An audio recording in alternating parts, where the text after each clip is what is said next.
José Ayala Lazo, primer alto comisionado de Naciones Unidas para Derechos Humanos, es nuestro invitado para analizar la posición del gobierno nacional frente a las violaciones de los derechos humanos en Libia y Siria.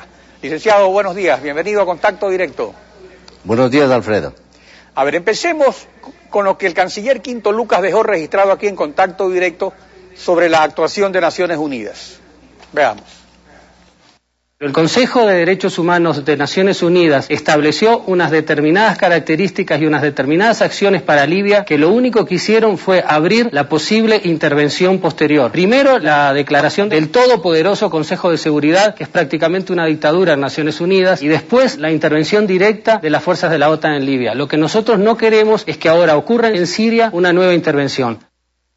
A ver, usted por su experiencia en el cargo, yo creo que es interesante que para comprender mejor la acción de Naciones Unidas en Libia y luego también en la ex Yugoslavia, es necesario que usted nos recuerde el genocidio de Ruanda, ocurrido en 1994 por la inacción del Consejo de Seguridad. Díganos, ¿qué pasó en Ruanda y qué fue lo que no hizo Naciones Unidas? En efecto, el año 1994 se produjo el genocidio en Ruanda que dio lugar a aproximadamente 800.000 víctimas. Varios informes de Naciones Unidas habían sido presentados a consideración de los estados, pidiéndoles actuar rápidamente para evitar este drama que se veía venir. La ONU no reaccionó, es decir, mejor vale decir, la ONU compuesta por estados miembros no reaccionó.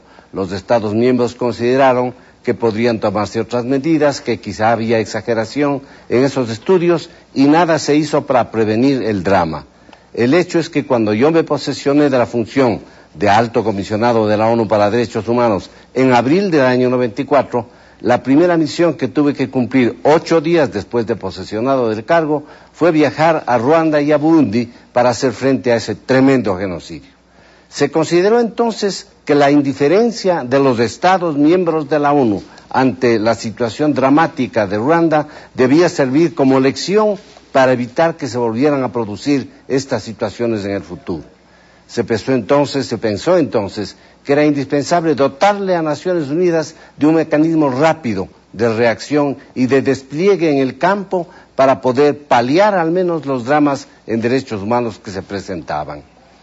Hay que recordar que el Consejo de Seguridad de las Naciones Unidas es el organismo al que la ONU encarga la responsabilidad del mantenimiento de la paz y la seguridad internacionales.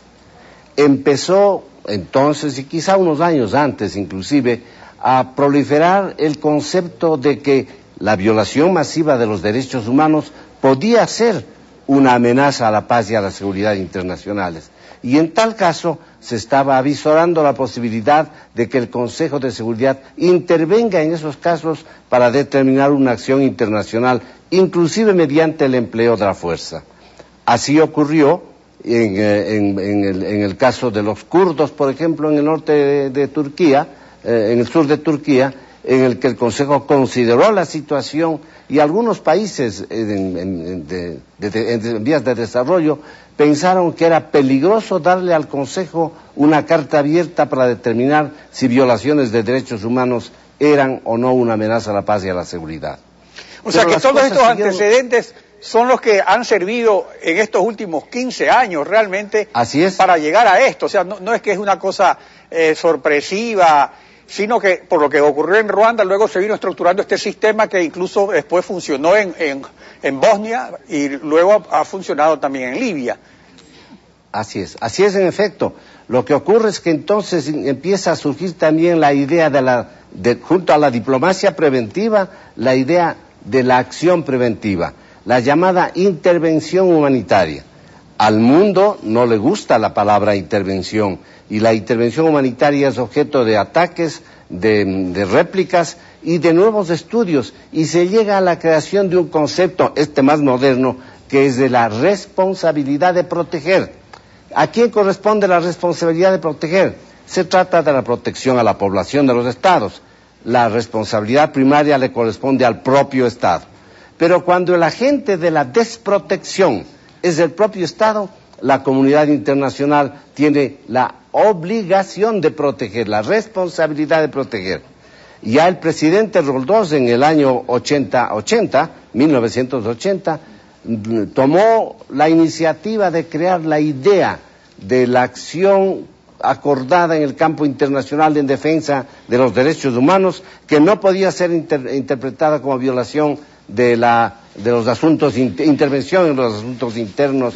Ahora, siguiendo con el aspecto político en el asunto de Libia, es cierto que la zona de exclusión aérea evitó el genocidio de los bombardeos de la aviación militar de Gaddafi contra la población civil, pero también es cierto que facilitó que las fuerzas rebeldes contra la dictadura de Gaddafi finalmente lo depongan, digámoslo, facilitó esto. O sea, entonces, ¿qué sería a su juicio lo políticamente cuestionable de las operaciones militares aéreas de la OTAN autorizadas por el Consejo de Seguridad, puesto que nada es perfecto, ¿no? Así es, en efecto. La protección a la población civil implica el empleo de medios para protegerla. La OTAN fue autorizada por el Consejo para emplear los medios necesarios para protegerla. Ese empleo de medios ha llevado a la intervención armada. Las acciones militares de la OTAN no solo que han protegido a la población, algunos dicen la han desprotegido, sino que han facilitado el triunfo de una rebelión que venía gestándose desde principios de este año en todo el norte del continente africano. De modo que allí hay fenómenos geopolíticos, hay fenómenos sociológicos, jurídicos, políticos, de naturaleza interna, externa, de interés internacional, que vuelven muy complejo el panorama. Pero la realidad es que la OTAN, al cumplir el mandato del Consejo, puede haberse excedido. Eso también debe ser objeto de análisis. Toda violación de derechos humanos, sobre todo cuando es tan masiva que constituye, según el Tribunal Penal Internacional, un crimen contra la humanidad, no puede merecer una reacción tibia o cerrar los ojos ante esa realidad, como lo ha hecho el gobierno ecuatoriano a través de esas múltiples y a veces contradictorias declaraciones de la Cancillería. Ahora, en cuanto a derechos humanos, hay varios en juego: el derecho a la vida, a la autodeterminación, a la libertad de expresión, a la resistencia a la opresión, en el caso de Libia, y por otro lado un tirano como Gaddafi, que ha sido y muy conocido y comprobado auspiciador de terrorismo de las FARC, del IRA, de ETA, de atentados como los de las Olimpiadas de Múnich. Entonces, un gobernante de esas características merece tantas consideraciones del Ecuador. Mire, yo creo que como ser humano toda persona merece todo el trato digno que está implícito en la esencia de la persona humana. Pero es evidente que el coronel Gaddafi, la prensa habla esta mañana de que han ocurrido aproximadamente 50.000 muertos en la represión de Gaddafi. El coronel Gaddafi es una persona caracterizada por haber sido un tiránico y violento opresor del pueblo libio. Esto, usted lo recuerda, Alfredo, y con toda razón, implica el haber participado en actos de terrorismo como destrucción de aviones de vuelo, muchas personas inocentes muertas por las acciones de este señor. Pensar en consecuencia que un país con tradición como el nuestro, democrática, un país amante de los derechos humanos, en el Ecuador nunca se violaron masivamente por parte del Estado, o digamos sistemáticamente por parte del Estado los derechos humanos, que ese país esté unido a otros del continente caracterizados por su orientación fanática e ideológica para defenderle a Gaddafi, para defenderle a Assad, para negarse en el Consejo de Derechos Humanos de Ginebra a aprobar que exista una misión de investigación de los hechos que son considerados violación de los derechos humanos. Es indecible.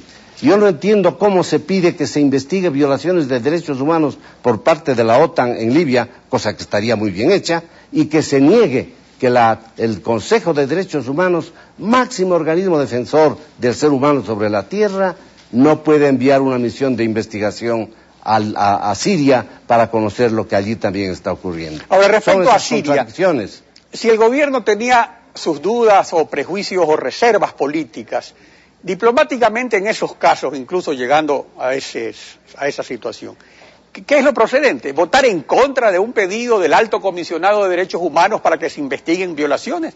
¿O tal vez, en último caso, abstenerse por las reservas políticas enunciadas, pero votar en contra? Yo creo, Alfredo, que lo que correspondía, precisamente si se consideraba que en Libia estaban ocurriendo hechos que podían conducir a lo que podría calificar la Cancillería una nueva invasión a un país árabe independiente, lo que correspondía hacer, es decir, vaya a esa misión de investigación, dótesele a esa misión de todos los medios necesarios para que investigue a fondo y venga a esa misión con un informe que demuestre que el gobierno ecuatoriano tenía razón y que lo que se buscaba era apoderarse, no sé, de la capital más antigua del mundo, Damasco, o de los recursos petroleros de Siria. Pero negarse a enviar una misión investigadora es realmente desafortunado, por decirlo menos. Licenciado Ayala, muchas gracias por su participación en Contacto Directo.